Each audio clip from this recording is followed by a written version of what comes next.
لذت، اس کا مقام، اس کا رتبہ شہادت کا جو ہے وہ انبیاء سے بڑھ کر کوئی نہیں جانتا. نبی صلی اللہ علیہ وسلم خود بھی فرما رہے ہیں کہ میری یہ خواہش ہے کہ میں اللہ کی راہ میں شہید کیا جاؤں اور پھر زندہ کیا جاؤں، پھر شہید کیا جاؤں، پھر زندہ کیا جاؤں، پھر شہید کیا جاؤں. اور یہ بھی فرمایا کہ جنت تلواروں کے سائے میں ہے. دنیا جو ہے اس کی تمام چیزوں سے جو بہتر مقام ہے وہ جہاد کو حاصل ہے. نبی صلی اللہ علیہ وسلم نے فرمایا کہ ایک دن اسلامی سرحدوں کی حفاظت کرنا تمام دنیا اور اس میں جو کچھ ہے اس سے بہتر ہے. جو اسلام اور ایمان کی علامت ہے، اس سے فرار اور غداری جو ہے منافق کا کام ہے. نبی کریم صلی اللہ علیہ وسلم نے فرمایا کہ جس شخص نے کبھی نہ کبھی جہاد کیا اور نہ اس کے دل میں یہ ارادہ پیدا ہوا اور نہ کسی مجاہد کی خدمت کی بغیر لالچ کی ہو اور نہ اس کے اہل و عیال کی خدمت کی ہو بغیر کسی دنیاوی غرض کے تو پوری کی ہو، تو قیامت سے پہلے اس پر اللہ کا عذاب نازل فرمائے گا. جنگ اور جہاد میں کیا فرق ہے؟ جنگ کا مقصد جو ہوتا ہے وہ علاقے فتح کرنا یا وہاں کے لوگوں کا معاشی استحصال ہوتا ہے. اس کے علاوہ اس کے اصول و ضوابط نہیں ہوتے. اس میں ہر قسم کے خلاف اخلاق باتیں جائز ہوتی ہیں اور انسانوں کے قتل، علاقوں کی تباہی اور آئندہ نسلوں کی بربادی کا سامان ہوتا ہے. جبکہ اس کے برعکس اب ہم جہاد کو دیکھتے ہیں. جہاد وہ جنگ ہے اس کا مقصد اللہ کے دین کی سربلندی اور انسانیت کو مظالم سے بچانا ہوتا ہے. کبھی حق کے دفاع استعمال کرتے ہوئے لڑنا پڑتا ہے اور کبھی اس کا مقصد فتنے کی سرکوبی ہوتا ہے. جہاد کا سب سے اہم مقصد اور اسلام اور اہل اسلام کا دفاع ہے. دین کے تحفظ کے لیے جنگ کرنے کی اجازت ہے. سورہ بقرہ میں ارشاد ہوتا ہے تم اللہ کی راہ میں لڑو ان لوگوں سے جو تم سے لڑتے ہیں. اور پھر یہ بھی فرمایا وَقَاتِلُهُمْ حَتَّى لَا تَكُونُ فِتْنَةٌ کہ تم ان سے جنگ کرو جب تک کہ فتنہ فساد ختم نہ ہو جائے. یعنی اس کے خاتمے کے لیے، فتنہ جو برپا ہوتا ہے اس کے خاتمے کے لیے بھی جہاد جو ہے وہ ضروری ہے. جہاد کتنی قسم کا ہے؟ جہاد سب سے پہلے اپنے نفس کے ساتھ جہاد ہے کہ انسان اپنے نفس کو ختم کرے، اپنے نفس کو اللہ کے جو احکامات ہیں اس کے تابع لے کر آئے. جہاد بالسیف جو ہے یعنی تلوار کے ساتھ جہاد کرنا، دشمن کے مقابلے پہ کھڑا ہونا اور اپنے دین کا دفاع کرنا، اپنی سرحدوں کی حفاظت کرنا. پھر ہے جہاد بالمال یعنی اپنا مال و دولت جو ہے وہ اللہ کی راہ میں قربان کر دینا اور اللہ کی راہ میں خرچ کرو اور اپنے ہاتھوں اپنے آپ کو ہلاکت میں نہ پڑو.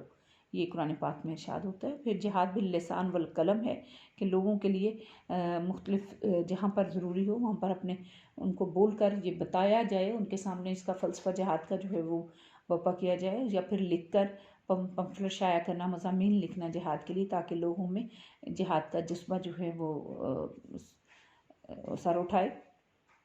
جہاد بالعلم یعنی علم کے ساتھ جہاد کی ایک اور قسم جہاد بالعلم ہے. دنیا کا تمام شر اور فساد جو ہے وہ جہالت کا نتیجہ ہے. اس کا دور کرنا ہر حق طلب کرنے کے لیے ضروری ہے کہ ایک انسان کے پاس اگر عقل و معرفت ہو اور علم و دانش کی روشنی تو اس کا فرض ہے کہ وہ دوسرے لوگوں کو بھی ان کی تاریکیوں سے نکال کر روشنی کی طرف لے کر آئے. حق کی راہ میں دائمی جہاد وہ جہاد ہے جو ہر مسلمان کو ہر وقت پیش آ سکتا ہے.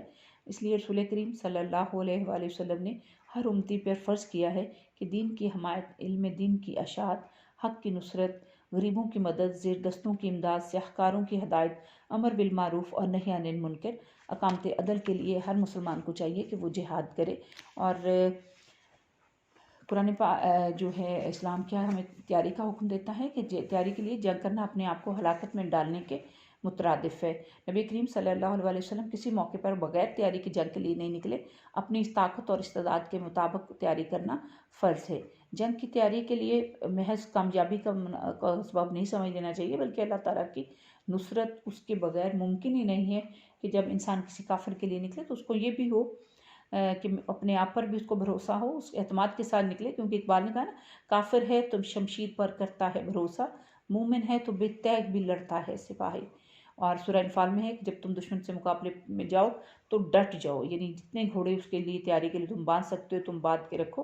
دفاع کا بھی حکم دیا گیا. اور پھر یہ بھی فرمایا اسلام نے، قرآن پاک میں ارشاد ہوتا ہے کہ آپس میں تم نہ جھگڑو، تم کمزور پڑ جاؤ گے اور تمہاری ہوا اکھڑ جائے گی. میدان جہاد میں اللہ تعالیٰ کو کثرت سے یاد کرنا چاہیے، اس سے اللہ تعالیٰ کی رحمت نازل ہوگی اور جنگ صحیح اصولوں پر ہو سکے گی.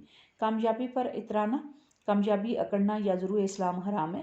جنگ حنین میں مسلمانوں کو اپنی کثرت پر فخر تھا، لیکن زمین میں اپنی وسعتوں کے باوجود ان پر وہ جگہ جو تھی وہ تنگ ہو گئی. اللہ کے احکام کی پیروی اگرچہ ہر وقت کرنی چاہیے، مگر میدان جنگ میں اس کی زیادہ ضرورت اور اس کی اہمیت جو ہے وہ بہت اور بڑھ جاتی ہے کہ انسان جو ہے وہ اپنی کامیابی پر اترائی نہیں بلکہ اللہ تعالیٰ کا عاجز انسان بن کر اپنے آپ کو میدان جنگ میں لے کر آئے اور پھر لوگوں کے مقابلے میں اپنے آپ کو پیش کرے۔